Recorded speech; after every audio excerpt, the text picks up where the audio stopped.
Construction होता है वो थोड़ा सा डिफरेंट होता है। इसका जो भी वे ऑफ स्कैनिंग है वो भी थोड़ा, जैसे इलेक्ट्रॉन वो जो टेम था आपने पढ़ा होगा टेम में, उसमें ट्रांसमिटेड इलेक्ट्रॉन पे वो वर्क करता है। जो टेम होता है, क्योंकि टेम का नाम ही है TEM, टेम ट्रांसमिशन इलेक्ट्रॉन माइक्रोस्कोपी। तो आपको टेम से याद रखना है कि वो ट्रांसमिशन यानी कि ट्रांसमिटेड इलेक्ट्रॉन पे वर्क कर रहा है आपका।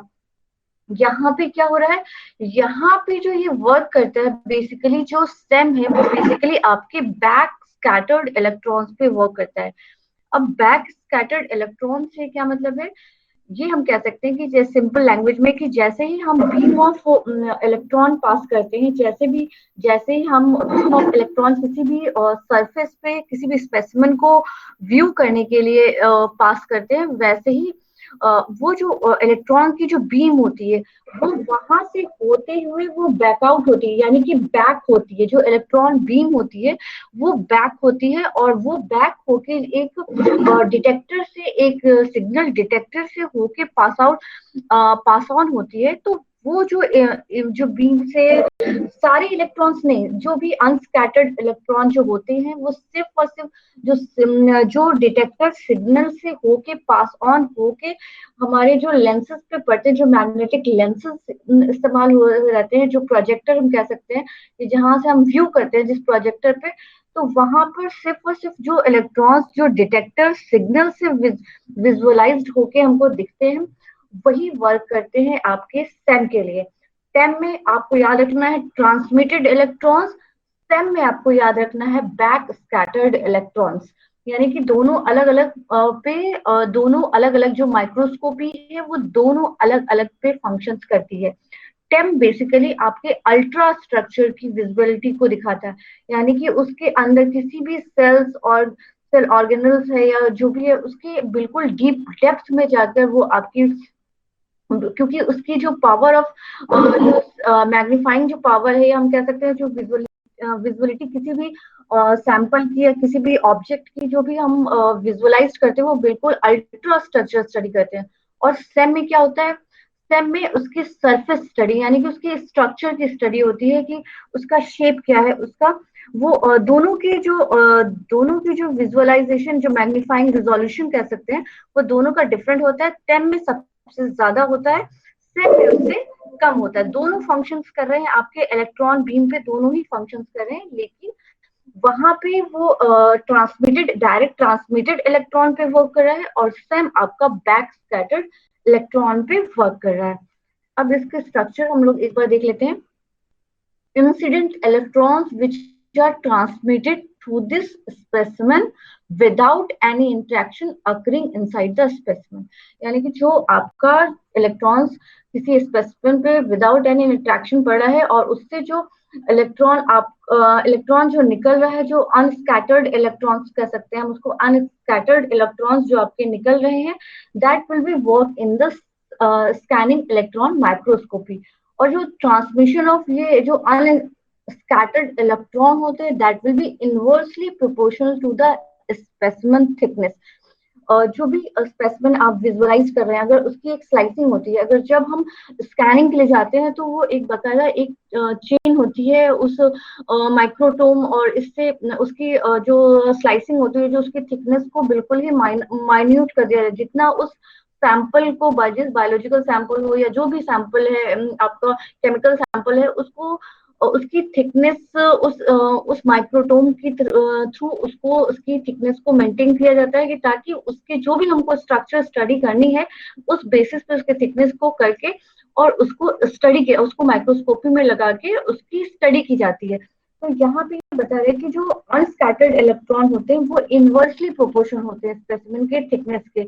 अगर स्पेसिमेन जो भी थिकर है, यानी उसका एरिया थिक है, तो will have fewer transmitted unscattered electrons, यानी कि वो बहुत कम आपका, अगर हम मोटी क्योंकि हम बहुत पतली पतली स्लाइसिंग उसकी कुछ सेंटीमीटर्स में डिवाइडेड होती है, एक पर्टिकुलर सेंटीमीटर बताया जाता है कि अगर इसकी स्टडी ये करनी है तो इस सेंटीमीटर के बीच में इस सेंटीमीटर का आपका सैंपल होना चाहिए। क्योंकि अगर सैंपल बहुत ज्यादा थिक होगा आपका, जस्ट वन सेकंड में ऐड कर लूँ, अगर आपका सैंपल बहुत ज्यादा थिक होगा तो आपके जो स्कैटर्ड इलेक्ट्रॉन्स होंगे, जो ट्रांसमिटेड अनस्कैटर्ड इलेक्ट्रॉन जो स्पेसिमेन से होके वापस से आ रहे हैं, वो बहुत कम होंगे।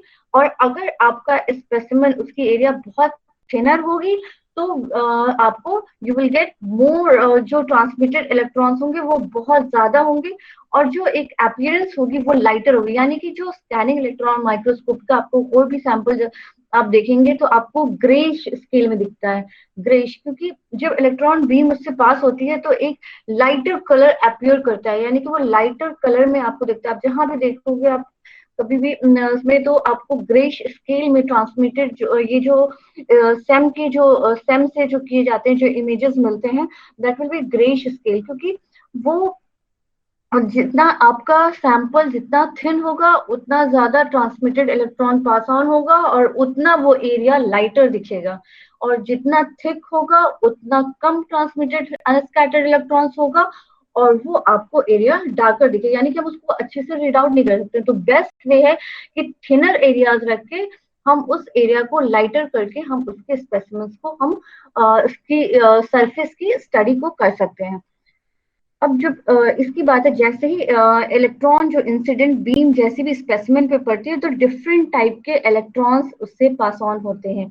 लेकिन जो सेकेंडरी इलेक्ट्रॉन्स होते हैं, जो only secondary electrons will be collected buy signal detector. इससे आपका ऑंगल इलेक्ट्रॉन भी निकलेगा, आपका प्राइमरी बैक स्कैटर्ड इलेक्ट्रॉन्स भी निकलेगा, हर तरह के इलेक्ट्रॉन्स। जैसे ही इंसिडेंट बीम होगी, फोटोन और इलेक्ट्रॉन दोनों ही इमिट होंगे। लेकिन वनली जो सेकेंडरी इलेक्ट्रॉन्स होता है, यही सेकेंडरी इलेक्ट्रॉन्स टोपोग्राफिकल इंफॉर्मेशन, यानी कह सकते हैं कि जो सरफेस रीडिंग के लिए डिटेक्टर सिग्नल से उसको आइडेंटिफाई किया जाता है, और यही डिटेक्टर इस इलेक्ट्रॉन्स को ये एक्सपेंडर एक तरह का मटेरियल्स होता है, जो कि उसमें कैपेबिलिटी होती है कि जो एनर्जी रेडिएशन है, जैसे एक्स रेज है या गामा रेज है, उसको विजिबल लाइट के कंपेयर टू में कन्वर्ट कर देता है। यानी एक तरह से ये स्टिलेटर जो एक मटेरियल होता है वो कन्वर्शन करता है। तो light produce is converted to electric signals by a photomultiplier. यानी आपके स्कैटर्ड सेकेंडरी इलेक्ट्रॉन्स निकले, वो डिटेक्टर में गए, डिटेक्टर में आपका स्क्लेंटेटर लगा रहता है, वहां पे वो जो मटेरियल होता है वो एनर्जी रेडिएशन को नियर बाय विजिबल लाइट में कन्वर्ट कर देता है। और जो कन्वर्ट होके इलेक्ट्रिक सिग्नल्स जो में कन्वर्शन हो रहा है, वो आपका पास होता है फोटो मल्टीप्लायर से।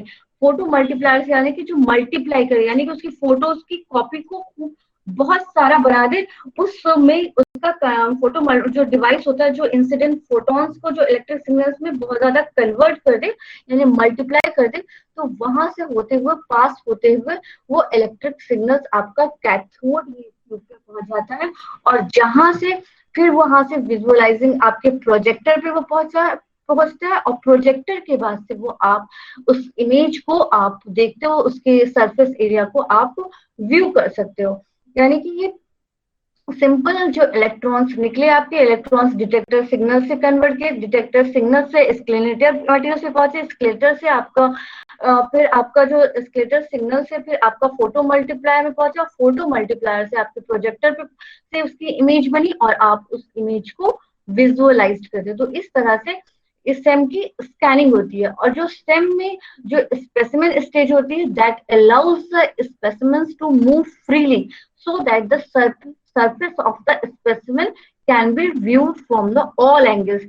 इसकी जो स्टेम में ये खासियत होती है, जब आप किसी भी इस पे किसी भी सरफेस को आप जैसे किसी भी तरह के हर तरह के मैग्निफिकेशन पे हर एरिया से उसको विजुअलाइज कर सकते हैं। क्योंकि जो वो मूवमेंट होता रहता है, वो उसके जो स्पेसिमेंस होते हैं वो फ्रीली मूव करते रहते हैं। तो that's why you can see from all the area, मतलब ऑल एजेस से, और उससे आप हर एंगल से कह सकते हैं कि आप स्टेम की इमेजेस को स्कैन कर सकते हैं या व्यू कर सकते हैं प्रोजेक्टर पे, उसको देख सकते हैं, चाहे वो कितना ही स्मॉल हो पिक्सल या कितना ही लार्ज हो। उसका कुछ मैग्निफिकेशन का आप 5000 के एक्स में भी देख सकते हो, आप उसको 50 के एक्स में भी उस इमेज को इनलार्ज करके उस एरिया को व्यू कर सकते हो। लेकिन only the surface area can be viewed through the scanning electron microscopy. तो इस तरह से ये प्रिंसिपल पे आपका स्टेम वर्क करता है। अब हम एक जल्दी से इसका रिकैप देख लेते हैं कि स्टेम और स्टेम में क्या डिफरेंस होती है, दोनों में कितना क्या क्या डिफरेंस है। तो स्टेम में आप लोगों ने देखा कि उसमें 6 लेंसेज होते हैं, बल्कि स्टेम में आपके 3 लेंसेज होते हैं। इसमें कंडेंसर कंडेंसर जो लेंस होते हैं वो 2 होते हैं, ऑब्जेक्टिव लेंस होता है और एक 3 प्रोजेक्टर होते हैं, जिसमें इसमें 2 कंडेंसर 1 ऑब्जेक्टिव। ये आपकी हाई एक्सेलरेटिंग वोल्टेज पे वर्क करता है, ये लो एक्सेलरेटिंग वोल्ट।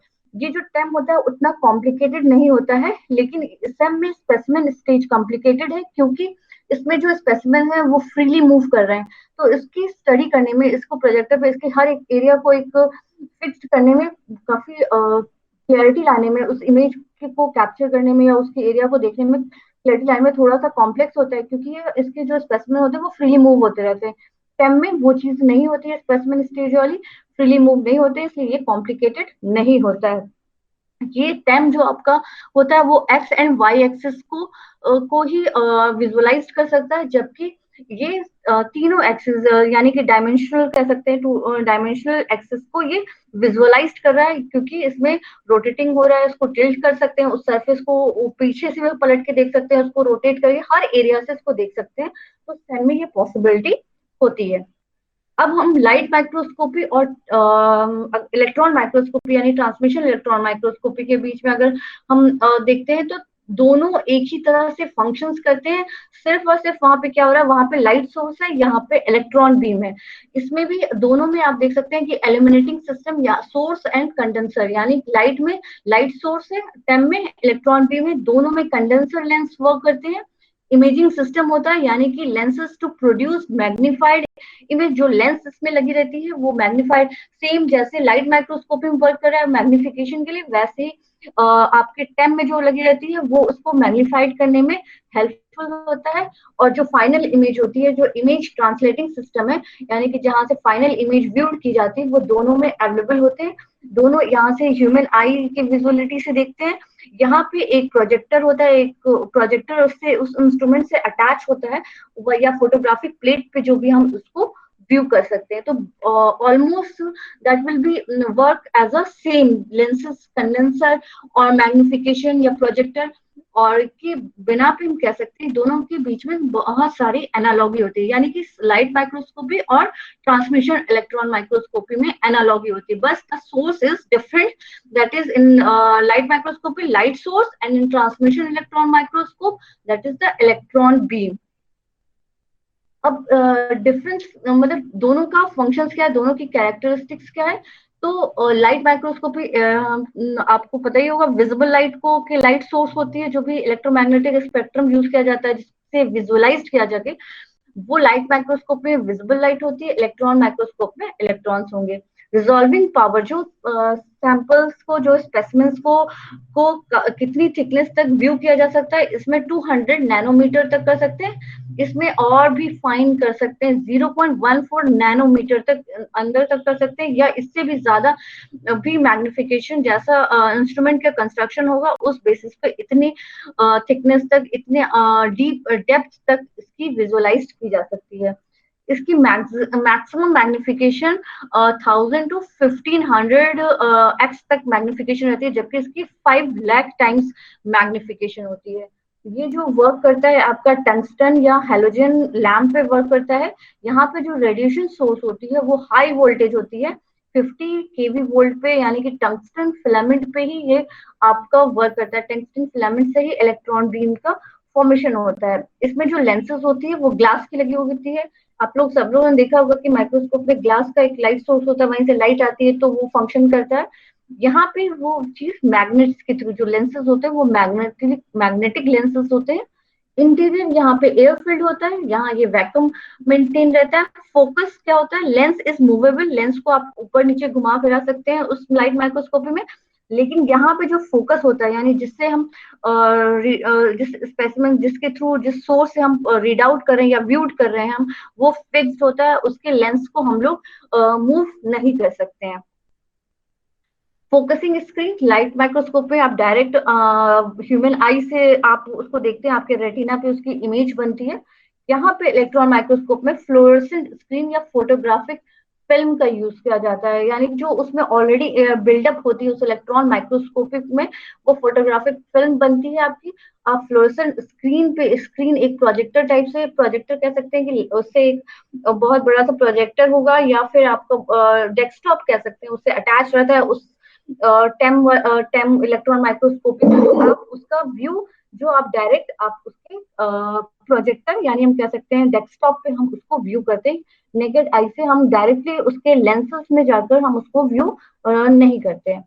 जो इसकी फिक्सेशन होती है, इसमें फॉर्मल्डिहाइड जो भी स्पेसिमेन है उसको फिक्स करना बहुत जरूरी है, यानी कि उसको डिहाइड्रेट करना बहुत जरूरी होता है, क्योंकि किसी भी चीज को स्टडी करने के लिए, किसी भी इंस्ट्रूमेंट, किसी भी स्पेसिमेन को स्टडी करने के लिए डिहाइड्रेशन बहुत जरूरी होता है। तो वो इस तरह से इसमें जो उसको फिक्स करना होता है, यानी कि उस स्टेज पे उसकी एक्टिविटी वहीं पे रुक जाए, मतलब वही वो एक्टिविटी उसी स्टेज पे फिक्स्ड हो जाए। तो यहाँ पे फॉर्मल्डिहाइड यूज करते हैं। इलेक्ट्रॉन माइक्रोस्कोपी में ग्लिसरॉल्डिहाइड और ऑस्मियम ऑक्साइड का यूज किया जाता है। एम्बेडिंग, जो सैंपल की जो एम्बेडेड किए जाते हैं, जिसमें एम्बेड करके रखा जाता है, जो कि आपकी वो डिस्ट्रॉय नहीं हो सके, इसमें लाइट माइक्रोस्कोपी के सैंपल ज्यादातर वैक्स में किए जाते हैं, इसमें रेजिन्स में किया जाते हैं।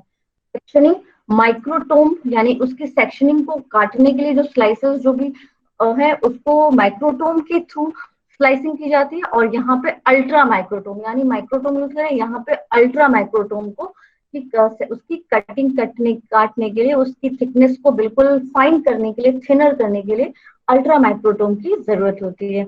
स्टेन्स, इसमें क्या यूज करते हैं, वाटर सॉल्युबल डाइज। आपके लाइट माइक्रोस्कोपी में किसी तरह की स्टेनिंग जो आप सुनी होगी, स्टेनिंग उसको करते हैं डिफरेंट, जो कि वाटर में सॉल्युबल हो, वैसी ही डाइज को यूज किया जाता है। यहाँ पे हैवी मेटल्स वाली ही यूज की जाती है, ताकि स्टेनिंग जो की जाती है ताकि इजिली व्यू हो सके।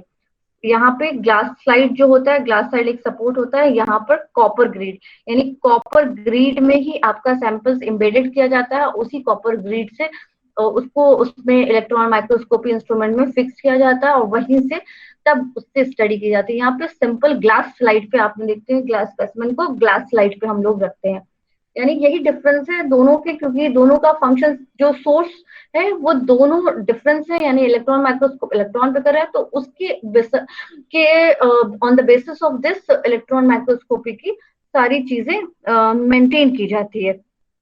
तो आप ये एक तरह से ये आप देख सकते हैं इस स्क्रीन में, ये लाइट माइक्रोस्कोपी में क्या क्या इसमें स्पेसिमेन यूज हो रहे हैं। ये ट्रांसमिशन इलेक्ट्रॉन माइक्रोस्कोपी का है, और ये स्कैनिंग इलेक्ट्रॉन माइक्रोस्कोप का है। तो जब आप उसके बाकी चीजों को पढ़ेंगे तो आप एक समराइजेशन कर सकते हैं कि कैसे किस चीज कैसे कैसे तीनों माइक्रोस्कोपी किस किस प्रिंसिपल पे वर्क करती है। तो इस फिगर को आप लोग, मैं स्लाइड जब अपलोड करूंगी तो आप लोग एक बार देख लीजिएगा, नहीं समझ में आएगा तो आप लोग पूछ लीजिएगा।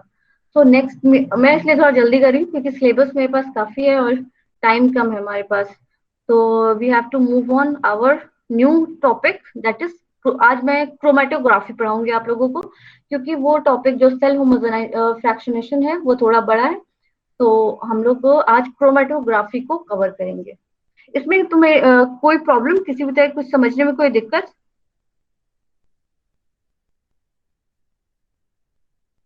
समझ में आ रहा है आप लोग को? Yes ma'am. Okay okay, thank you.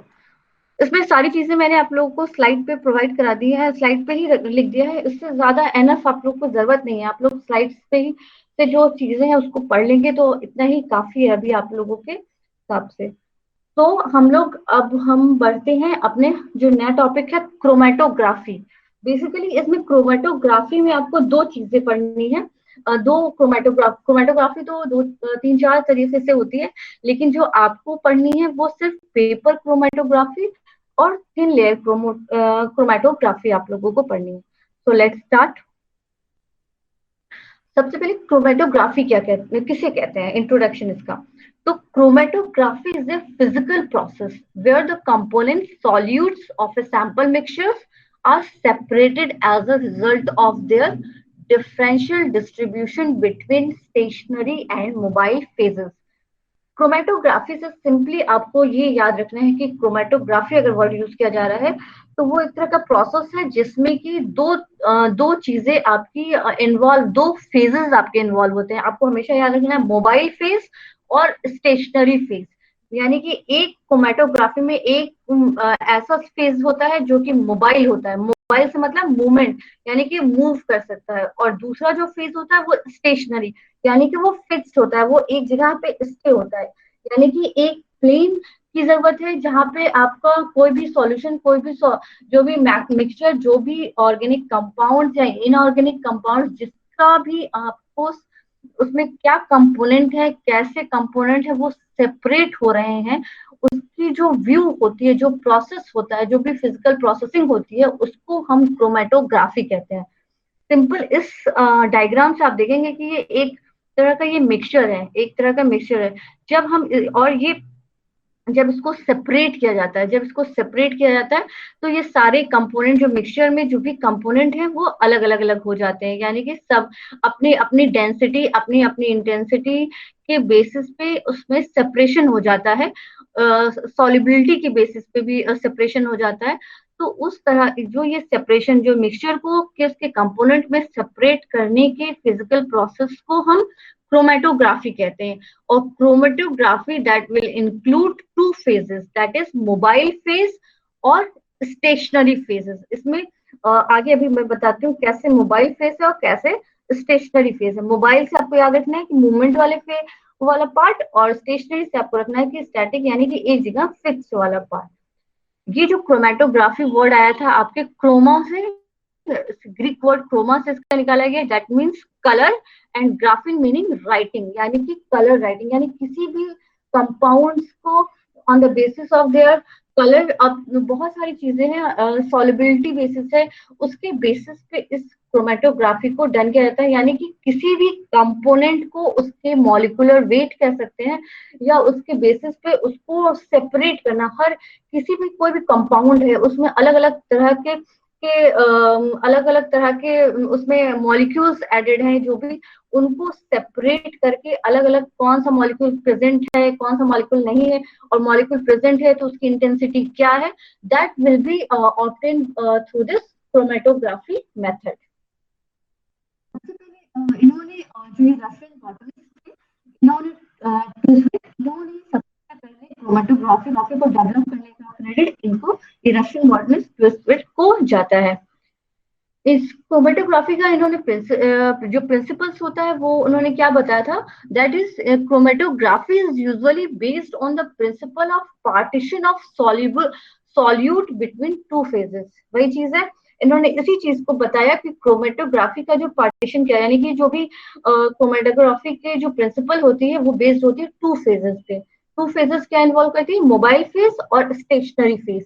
Mobile phase जो होती है that will be usually refers to the mixture of the substances to be separated, dissolve in a liquid और अ गैस। जो आपकी मोबाइल फेज होती है वो आपकी सेपरेट होती है, डिसॉल्व हो गई। अगर कोई भी हम क्रोमेटोग्राफी करने के लिए कोई भी अगर हम कोई भी चीज हम यूज कर रहे हैं, अभी आगे बताएंगे क्या यूज करते हैं, तो अगर जस्ट सिंपली अगर हम कोई सरफेस, कोई प्लेन हम यूज कर रहे हैं, तो अगर जो उसमें दो फेजेस जो होती हैं, उसमें जो मोबाइल फेज होती है, मोबाइल फेज आपकी सेपरेट, यानी कि सेपरेट होती है थ्रू डिजॉल्विंग इन लिक्विड, और गैस के थ्रू वो डिजॉल्व होकर वो सेपरेट आउट होती है। लेकिन स्टेशनरी फेज में क्या होता है, it is a porous solid matrix through which the sample contain in the mobile phase percolates. यानी कि वो सॉलिड मैट्रिक्स होता है, वहां पर मोबाइल फेज आपका लिक्विड हो सकता है या गैस हो सकता है। स्टेशनरी फेज में आपकी आइदर, यहाँ पे से बताया गया कि पोरस सॉलिड मैट्रिक्स होता है, लेकिन कभी कभी स्टेशनरी फेज में आज के डेवलप्ड एडवांस स्टेज में लिक्विड भी यूज किया जा रहा है। लिक्विड्स को भी अगर स्टेशनरी फेज बनाया जाता है, जो बेसिकली कॉलम क्रोमेटोग्राफी और इस तरह की जो चीजें होती हैं उसमें ये स्टेशनरी फेज को यूज करते हैं। तो मोबाइल फेज आपका जो सब्सटेंस होता है जो लिक्विड और गैस में ही इसका मिक्सचर डिसॉल्व होता है, और यहाँ पे स्टेशनरी फेज में सॉलिड मैट्रिक्स या कह सकते हैं लिक्विड फेज भी आपके अवेलेबल होते हैं। क्रोमेटोग्राफी जो मेथड होता है वो तीन तरीके से उसको क्लासिफाई किया जाता है। यस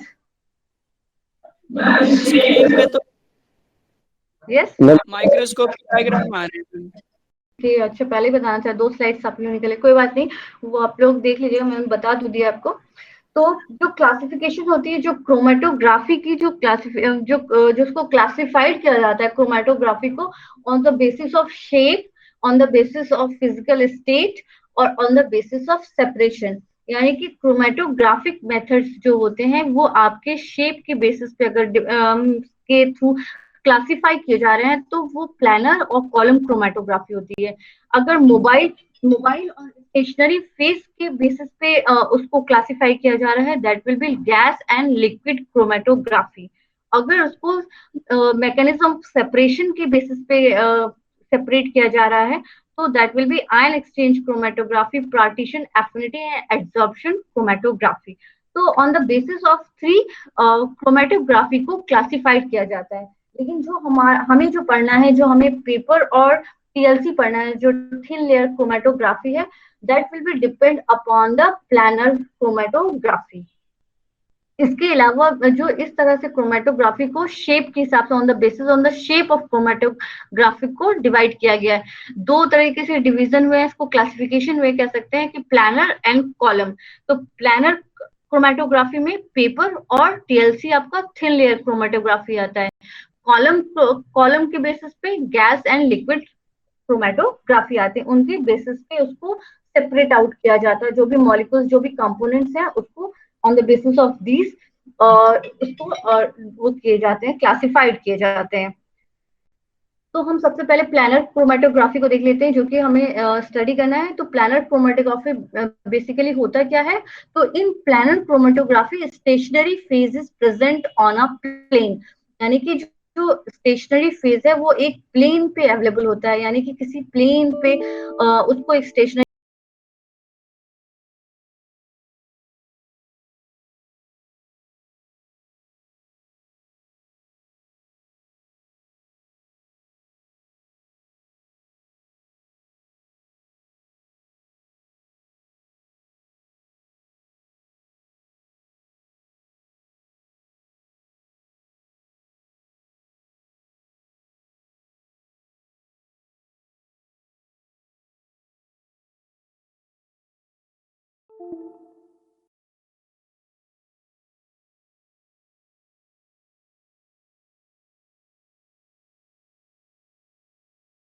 तो हम सबसे पहले पेपर क्रोमेटोग्राफी को देखेंगे कि पेपर क्रोमेटोग्राफी को कैसे वर्क करते हैं, how we use this paper chromatography, और ये होता क्या है इसके बारे में हम लोग जानते हैं।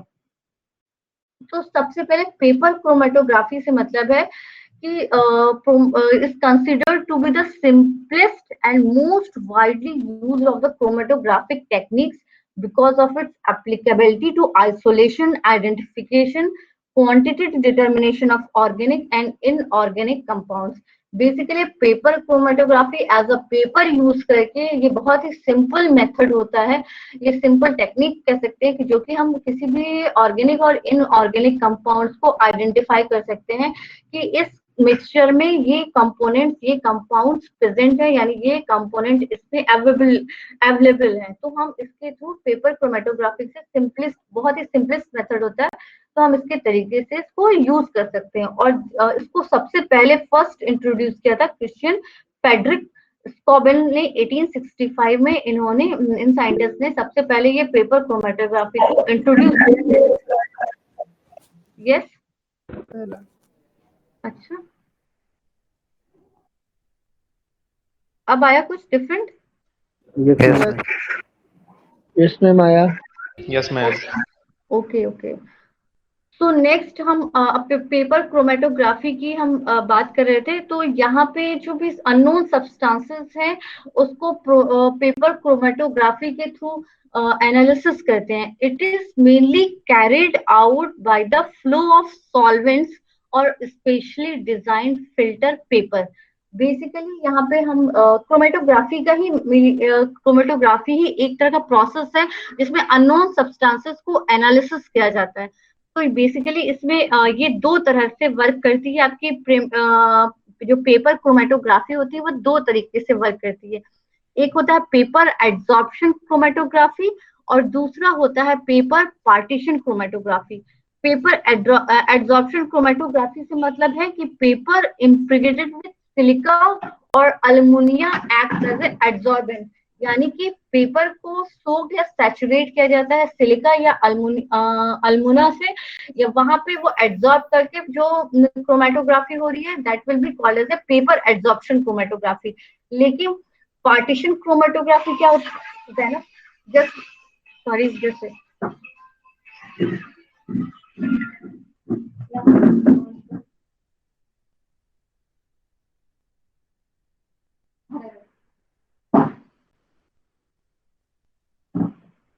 Sorry for disturbance. दूसरी जो क्रोमेटोग्राफी होती है वो आपकी पेपर पार्टीशन क्रोमेटोग्राफी के थ्रू होती है। जो मॉइस्चर जो वाटर उसमें प्रेजेंट होता है, जो भी पेपर में जो भी सेल्यूलोज फाइबर्स प्रेजेंट होते हैं या जो भी मॉइस्चर होता है, उनके बेसिस पे किसी भी ऑर्गेनिक और इनऑर्गेनिक कंपाउंड को सेपरेट किया जाता है, that will be known as a paper partition chromatography. और जो पेपर क्रोमेटोग्राफी है बेसिकली वो पेपर पार्टीशन क्रोमेटोग्राफी होती है, यानी कि हम पेपर सेलुलोज फाइबर्स को यूज करके कंपोनेंट्स को सेपरेट कर रहे हैं, that will be known as a paper chromatography. Paper chromatography का प्रिंसिपल्स क्या होता है, that is liquid paper chromatography is a liquid partition, यानी लिक्विड का पार्टीशन करने के बेसिस पे ये डिपेंड करता है। In paper chromatography the end of paper is dipped in solvent mixture consisting of aqueous and organic components. At the जरूरी नहीं है कि at the end of paper ही हो, दोनों तरीके से असेंडिंग और डिसेंडिंग दोनों तरीके से पेपर को डिप करा के इसके इसको पेपर क्रोमेटोग्राफी को ऑब्टेन किया जाता है। The solvent soak in a paper by a capillary action because of the fibrous nature of the paper. जो ये पेपर अगर किसी भी सॉल्वेंट में इसको डिजोल्व करके करते हैं तो that will be depend upon the capillary action. The aqueous component of the solvent binds to cellulose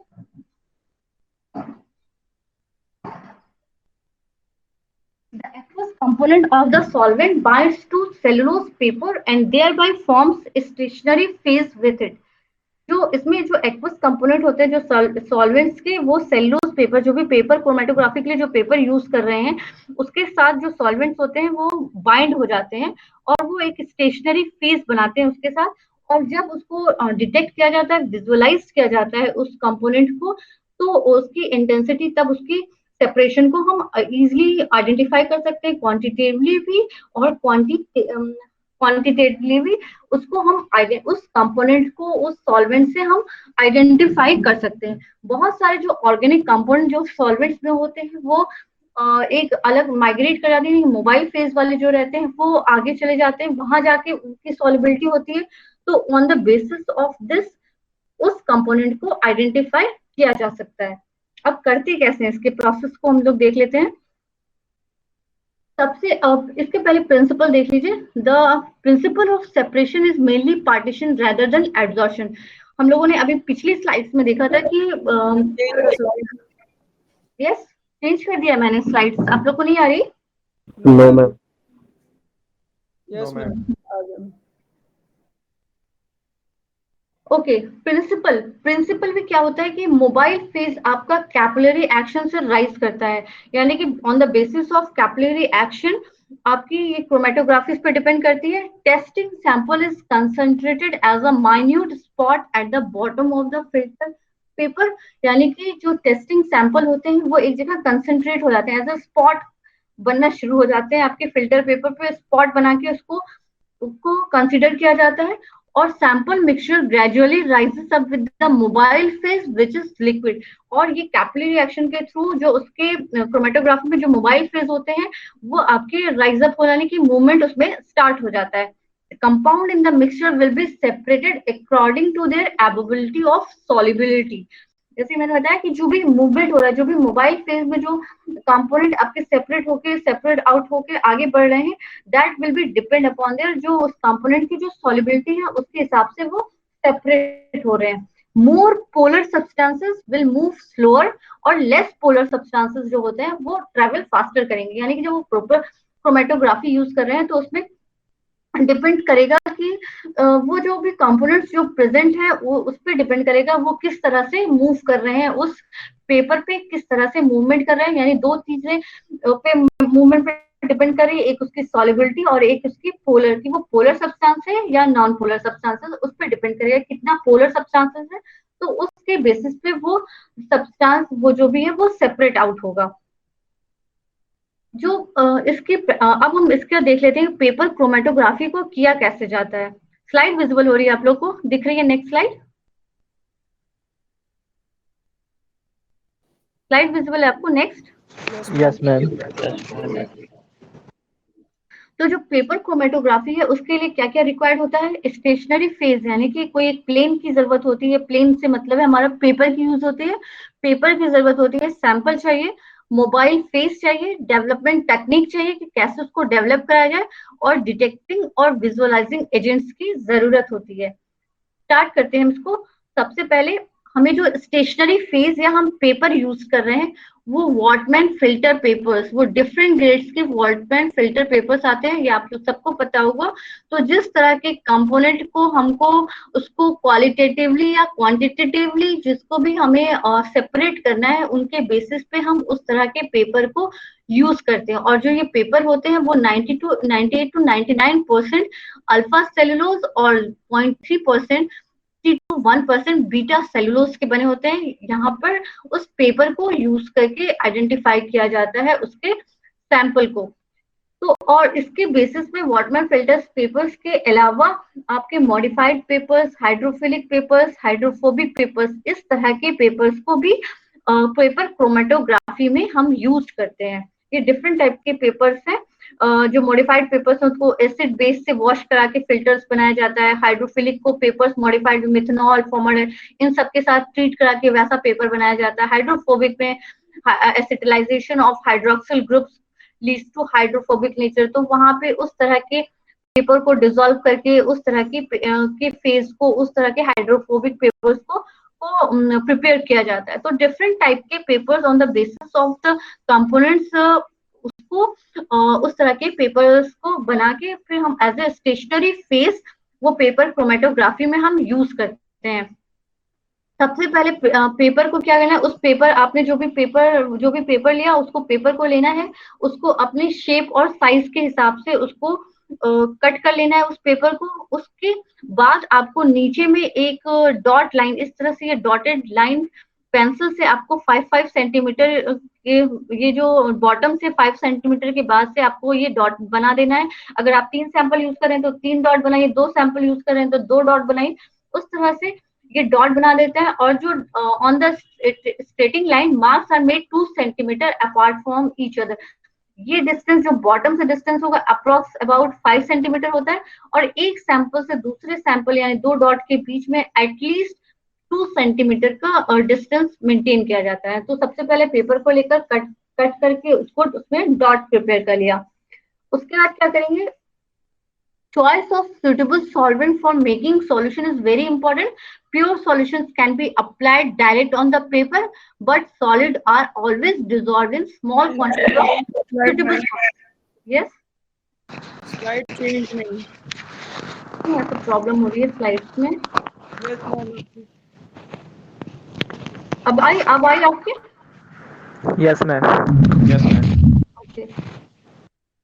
फिर क्या करते हैं, पेपर कट कर लिया, पेपर में डॉट बना लिया, फिर डॉट्स बना के हम उसको सॉल्यूशन को जो भी सॉल्वेंट में हम उसको डिप करेंगे उसको पहले डिसॉल्व कर लिया, उस सब्सटेंस को एक सॉल्वेंट के तरीके से उसको तैयार कर लिया। Then biological tissues are treated with suitable solvents and their extracts obtain. Proteins can be precipitated with alcohol and salt. यानी कहने का सिंपल है कि जिस तरह का कंपोनेंट्स है उसको उस हिसाब से रेडी कर लिया, उसका एक सॉल्वेंट बनाकर डिसॉल्व करके उसको एक सुटेबल सॉल्वेंट हमने सॉल्यूशन को प्रिपेयर कर लिया। पेपर को डॉट बना के रख दिया, यहाँ पे हमने सॉल्यूशन को प्रिपेयर कर लिया। जो भी कंपोनेंट है उसको लिक्विडिफाई करने के लिए उसको किसी पर जो जिस तरह का कंपोनेंट है, जो भी अगर प्रोटीन्स है तो उसको अल्कोहल और सॉल्ट के साथ प्रेसिपिटेट करा के उसका एक्सट्रैक्ट बना लिया। तो डिफरेंट तरीके से सॉल्यूशंस को प्रिपेयर कर लिया। फिर नेक्स्ट क्या करेंगे, नेक्स्ट हम क्या करेंगे, the sample to be applied is dissolve in the mobile phase and applied as a small spot on the origin line. जो हमारी जो स्पॉट्स बनी थी, जहाँ पे स्पॉट्स थी वहां पे जो भी सैंपल हैं वहां पे माइक्रो पिपेट की हेल्प से या किसी भी माइक्रो पिपेट कह सकते हैं या कैपिलरी ट्यूब के हिसाब से उस ओरिजिन जो स्पॉट है, जो भी हमारा सैंपल है, वहां पे उसको टच करा देते हैं वहां पे। और ये हमको वहां पे इंश्योर करेंगे कि जो भी कैपिलरी एक्शन से हमने ब्लो किया है, जो भी सॉल्वेंट को ब्लो किया है, जो डॉट पे हमारा, वो बहुत ज्यादा लार्ज नहीं हो, बस उसी एरिया जो डॉट बना है उसी एरिया के आसपास ही रहे, यानी कि उसका कंसंट्रेशन लार्जर जोन पे यानी कि दूसरे डॉट के करीब तक ना पहुंचे। सिंपली एक उस सॉल्वेंट को हम यहाँ पे टिप करा देंगे और then the spot is dried on the filter paper. जो स्पॉट होगा वो फिल्टर पेपर पर ड्राइड करेगा और उसको ड्राई करके हम फिर डेवलपिंग चैम्बर में उसको देखेंगे। यानी कि उस पेपर को लिया, डॉट बनाया, डॉट को हर जो अगर 3 सैंपल है तो 3 सैंपल पे सॉल्वेंट को डिप किया, हल्के बिल्कुल स्मॉलर एरिया से डिप किया। देन हम उसको उस फिल्टर पेपर को सूखने के लिए रखेंगे। सूखने के बाद हम उसको इस तरह का डेवलपिंग चैम्बर होता है, उस डेवलपिंग चैम्बर में हम उसको रखेंगे। जो क्रोमेटोग्राफिक चैम्बर्स होते हैं बेसिकली ग्लास के, प्लास्टिक के या स्टेनलेस स्टील के बने होते हैं। उसमें उस पेपर को क्लिप कर दिया, यानी कि उसको डिपेंडिंग अपॉन द साइज उसको यहाँ पे हम फिक्स्ड कर देंगे। और जो उसका चैम्बर होता है, जो atmosphere should be saturated with solvent vapour, यानी कि उसका जो चैम्बर का जो एटमॉस्फेयर है उसको सॉल्वेंट के वेपर से सैचुरेट किया रहता है। वो इस तरह का बना ही रहता है। वो क्रोमेटोग्राफिक चैम्बर पर्टिकुलर उस तरह के डिजाइन होते हैं ताकि उस तरह का फिल्टर पेपर अगर रखा जा रहा है तो वहां का एटमॉस्फेयर उसी के बेसिस पे वो सैचुरेट हो जाए। उसके बाद क्या करते हैं, फिर उसको ये एक तरीके से डायरेक्ट मेजरमेंट मेथड के थ्रू जब हमने डेवलपिंग चैम्बर या हम कह सकते हैं क्रोमेटोग्राफिक चैम्बर में जब हमने उसको रखा, उसके बाद से वो स्पॉट्स अलग अलग स्टेज पे, अलग अलग लाइंस पे वो मोबाइल फेस होता है, वो अपनी सॉलिबिलिटी के हिसाब से वो मूवमेंट हो जाएगा उसमें, वो वहां जाके एक डॉट सा बना देगा, ऊपर थोड़ा सा बढ़ जाएगा, कोई उसमें जो दूसरे कंपोनेंट होंगे वो अलग स्टेज पे आके वो रुक जाएंगे। तो इस तरह से उसके विजिबल नेकेड आई से उसको अगर वो विजिबल हो रहा है, हल्का फुल्का वो दिखता है, तो वहां से भी उसको विजुअलाइज करके उस कंपोनेंट का आइडेंटिफिकेशन किया जाता है।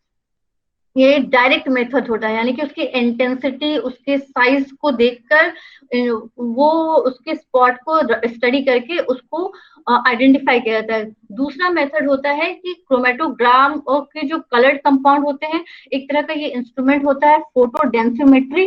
वो इंस्ट्रूमेंट में वहां पर उस स्पॉट की क्वांटिटेटिवली मेजर्ड होती है, यानी कि उसकी डेंसिटी को Change the slide. Yes. Change the slide. दूसरा आपका इनडायरेक्ट मेजरमेंट मेथड होता है। तो जो डायरेक्ट मेजरमेंट मेथड होता है उसमें सबसे पहले आता है आपको स्पॉट्स को विजिबल करके उसकी इंटेंसिटी और उसके साइज के बेसिस पे उसको मेजर किया जाता है। दूसरा होता है डायरेक्ट मेजरमेंट मेथड में ही होता है फोटो डेंसोमेट्री। ये एक तरह का इंस्ट्रूमेंट होता है जो कि कलर्ड स्पॉट, अगर जो कलर्ड स्पॉट जो आते हैं उसके उस पे जो उसको मेजर किया जाता है उसको कहते हैं डेंसोमेट्री, फोटो डेंसोमेट्री कहते हैं। तीसरा जो मेथड होता है वो होता है फ्लोरोमेट्री, यानी कि जो कंपोनेंट को फ्लोरोसेंट यानी कि फ्लोरोसेंट डेरिवेटिव्स के बेसिस पे, यानी उसको रिएक्ट करा के फ्लोरोसेंट डेरिवेटिव्स को इस्तेमाल करके उस कंपाउंड को मेजर किया जाता है, वो तरीका होता है फ्लोरोमेट्री। चौथा जो मेथड होता है वो रेडियो एक्टिव एलिमेंट यानी रेडियो ट्रेसर मेथड। तो जो compound radio active element contain किए रहते हैं उनको उनके हिसाब से यूजिंग वो that element radio active elements डाल के उससे उसको मेजर उस स्पॉट को मेजर किया जाता है। पांचवा होता है आपका पोलरोग्राफिक एंड कंडक्टोमेट्रिक मेथड, यानी कि कितना अमाउंट उस स्पॉट में कितना अमाउंट ऑफ मटेरियल प्रेजेंट है, on the basis of this उसको उस स्पॉट को उस डॉट को मेजर किया जाता है। तो ये एक तरह से डायरेक्ट मेजरमेंट मेथड है, यानी कि इस तरीके से अलग अलग इंस्ट्रूमेंट यूज करके इस पेपर जो स्पॉट्स हमारे बने पेपर क्रोमेटोग्राफी पे उसको मेजर करते हैं। इनडायरेक्ट मेथड क्या होता है, इनडायरेक्ट मेथड में होता है in this technique the spots are cut into portions and eluted with solvent, यानी स्पॉट को कट कर लिया फिर उसको सॉल्वेंट में डिजोल्व कर दिया और उसके बाद उसको स्पेक्ट्रोफोटोमीटर पे या किसी भी तरह के इलेक्ट्रोकेमिकल मेथड पे उससे उसको स्टडी की गई, यानी उसके पीक को स्टडी किया गया। उसमें जो कंपोनेंट होता है वो अलग अलग इंटेंसिटी पे अलग अलग अपने मॉलिक्यूलर वेट के हिसाब से वो पीक फॉर्मेशन करेगा। उस पीक को हम फिर एक लाइब्रेरी होती है, उस पीक को उस लाइब्रेरी से मैच करके, उस लाइब्रेरी में हर तरह के कंपोनेंट्स के मॉलिक्यूलर वेट और इंटेंसिटी मेंशन होती है। तो उस लाइब्रेरी से हम उस पीक को देखकर हम स्टडी करके उस कंपोनेंट को हम आइडेंटिफाई कर लेते हैं। तो ये जो मेथड होता है वो इनडायरेक्ट मेजरमेंट मेथड होता है। बेसिकली जो ये कैलकुलेशन की जाती है, जो पेपर क्रोमेटोग्राफी की जो कैलकुलेशन की जाती है, वो उसको कहते हैं आरएफ वैल्यू, यानी रिटार्डेशन फैक्टर। रिटार्डेशन फैक्टर कैसे कैलकुलेट किया जाता है? जो भी पेपर क्रोमेटोग्राफी है उसमें सबसे पहले देखा जाता है डिस्टेंस ट्रेवल्ड बाय सॉल्यूट, यानी कि सॉल्यूट ने कितना डिस्टेंस ट्रेवल किया, that will B divided by the distance travelled by the solvent front, यानी कि कितना डिस्टेंस सॉल्वेंट ने कवर किया। यानी दोनों के डिस्टेंस के रेशियो को देखकर, सॉल्यूट और सॉल्वेंट के रेशियो को देखकर आरएफ वैल्यू को कैलकुलेट किया जाता है। तो इस तरह से ये पेपर क्रोमेटोग्राफी आपकी वर्क करती है। हेलो यस, मैम, हम लोग की 9:50 तक क्लास है जूलॉजी की। क्रोमेटोग्राफी हो गया आपका। नेक्स्ट आपका जो थिन लेयर क्रोमेटोग्राफी है वो मैं नेक्स्ट क्लास में आप लोग कर दूंगी। एक बार सिग्निफिकेंस बस देख लीजिए आप लोग, just one slide more.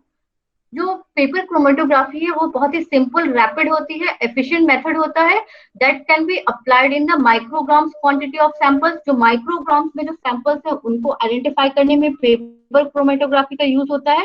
That it can be used in the separation of amino acids, oligosaccharides, glycosides, purines, जो डिफरेंट टाइप के कंपोनेंट्स हैं जिन वो उनके सेपरेशन में जो जिनकी मॉलिक्यूलर वेट ज्यादा है या उनकी क्वांटिटी ज्यादा है, वहां पे ये पेपर क्रोमेटोग्राफी आपकी यूज होती है। तो this is all about your paper chromatography. Thin chromatography हम लोग इंशाल्लाह नेक्स्ट क्लास में करेंगे। जस्ट